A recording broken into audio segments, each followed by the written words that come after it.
आप क्षमा कर दीजिए इसे। क्या कह रहे हैं पिताश्री? मैं सही कह रहा हूं, क्षमा मांगो शाह से।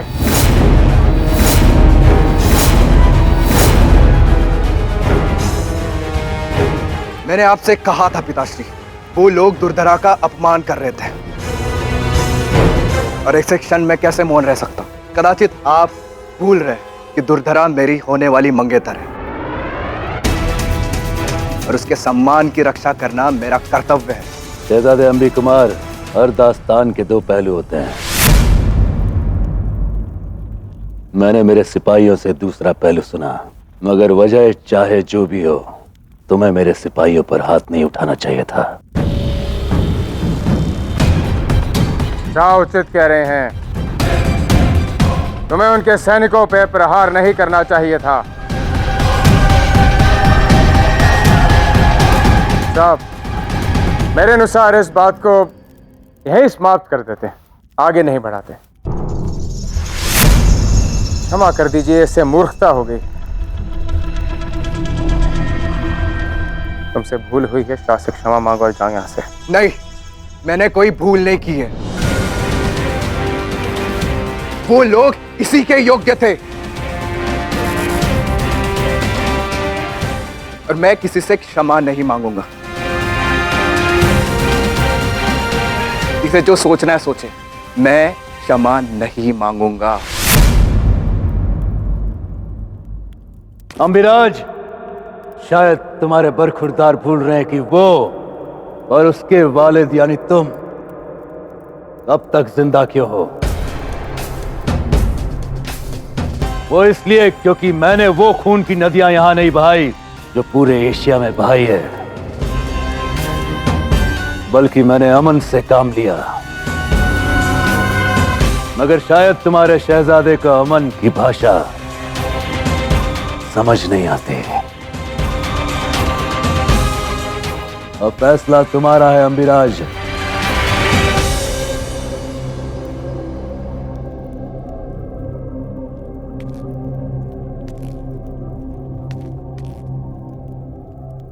क्षमा मांगो शाह से। मैं सुना नहीं मैंने क्या कहा? शाह से क्षमा मांगो इसी क्षण।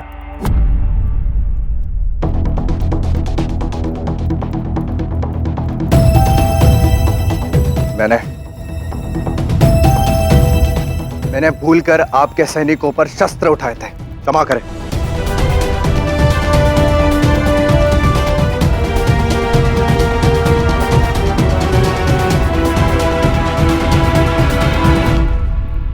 शाह, आप भी थूक दीजिए गुस्सा, क्षमा कर दीजिए उसे।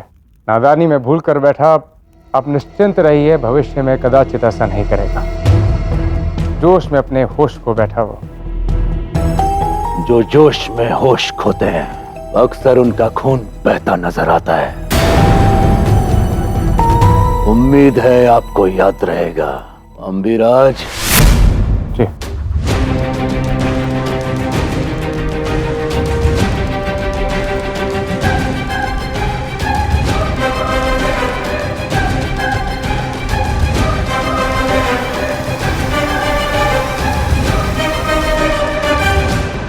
क्षमा करें शाह, यदि आपकी आज्ञा हो तो छोटा मुंह बड़ी बात कहूं। शाह, आप इस घटना को महत्व मत दीजिए। वो क्या है ना कि जब दुर्बलों के पास अधिक शक्ति आ जाती है तो ऐसा ही होता है। अब राजकुमार अंबी कुमार का विवाह उस राजकुमारी से होने जा रहा है जिसके भाई के अधीन पूरा भारत है। अर्थात अब अंबी कुमार के पास भी अथाह शक्ति आ जाएगी। अब आप ही बताइए शाह, भला इसमें अंबी कुमार का क्या दोष? वो इतनी शक्ति संभालने में सक्षम नहीं है, बस शक्ति के मद में आपका अपमान कर बैठे। अन्यथा आज से पूर्व कभी उन्होंने आपके साथ ऐसा व्यवहार किया है शाह? नहीं ना। आप बस उन्हें थोड़ा सा समय दीजिए। जैसे ही उनका विवाह हो जाएगा, विवाह के साथ आने वाली शक्तियों को भी सहजना वो सीख ही जाएंगे। उसे इतना समय क्यों लग रहा है? आशा है कि अम्बिराज और सेल्यूकस के मध्य जो संशय की खाई है वो और गहरी हो गई हो, उनका मतभेद और बढ़ गया हो।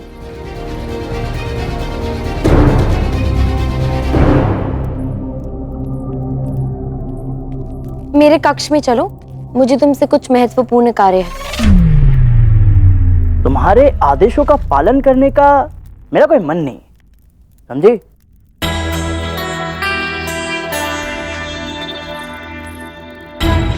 आज जो हमें थोड़ी बहुत सफलता मिली है, मेरे विचार से तुम भी ये नहीं चाहोगे कि मैं इस योजना से हट जाऊं और आने वाली योजनाओं पर पानी फेर दूं।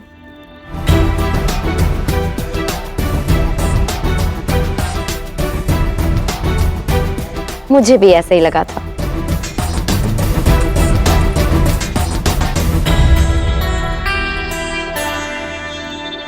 तुम्हें पता है ना, तुम इस समय जो मेरे साथ कर रही हो उसे बाध्य करना कहते हैं। बस इसीलिए मैं नहीं चाहता था कि तुम इस योजना में सम्मिलित हो।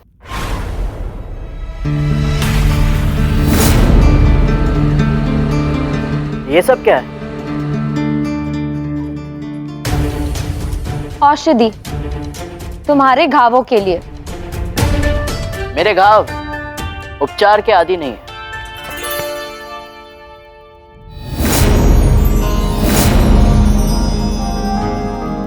मैं एक राजकुमारी हूँ और आज तुमने मेरे सम्मान की रक्षा की, इसलिए क्या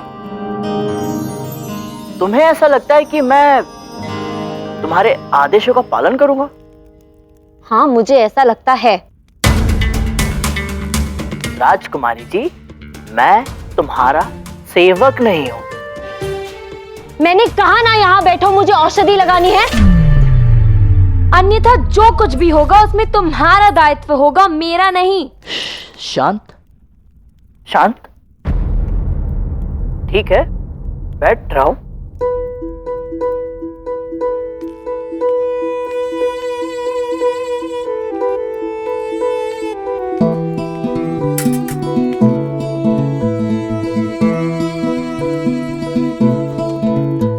हाथ,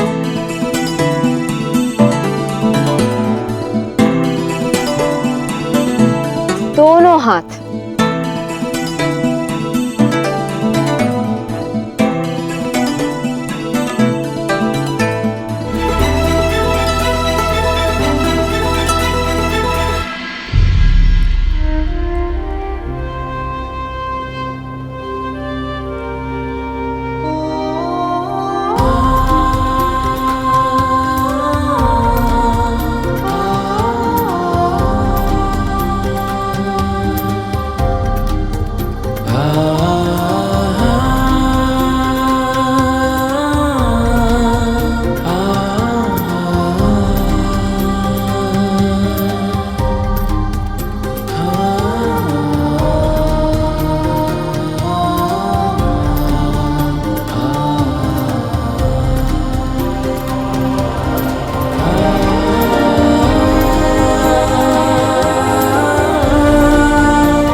एक बात कहूं, थोड़ी औषधि अपने क्रोध के लिए भी बनवा लीजिए राजवैद्य से।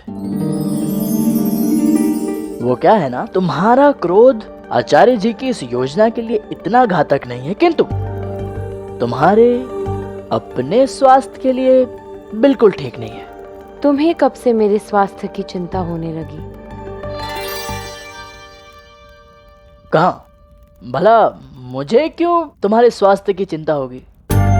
वो तो बस एक परामर्श था।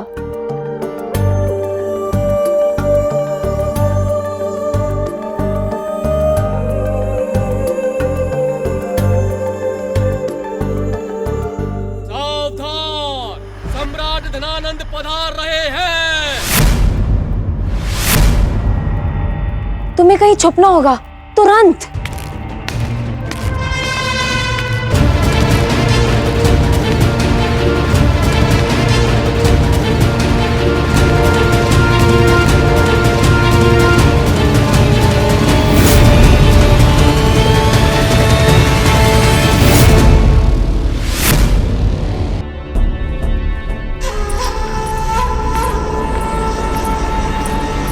मेरी प्यारी बहन, मैं पुनः तुम्हें अचंभित करने के लिए आया हूं।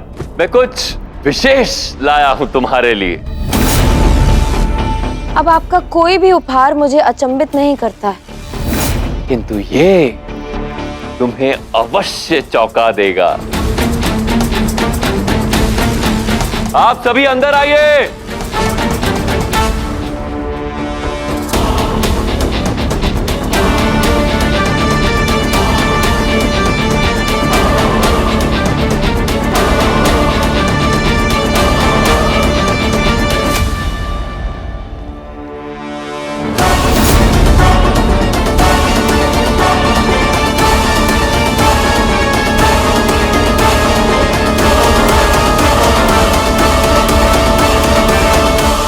ये सब क्या है? तुम्हारे वाकदान की तैयारियां हैं बहना। आज से आधिकारिक रूप से तुम राजकुमार अंबी कुमार की मंगेतर बन जाओगी।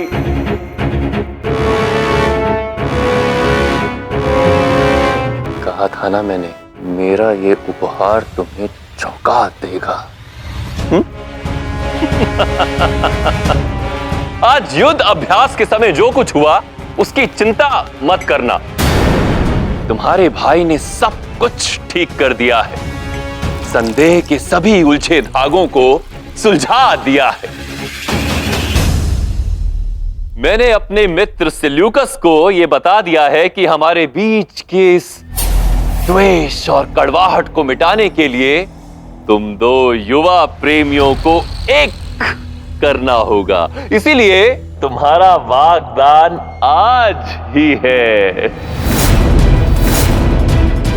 अभी इस उत्सव के लिए बहुत से प्रबंध शेष हैं। आइए चलते हैं।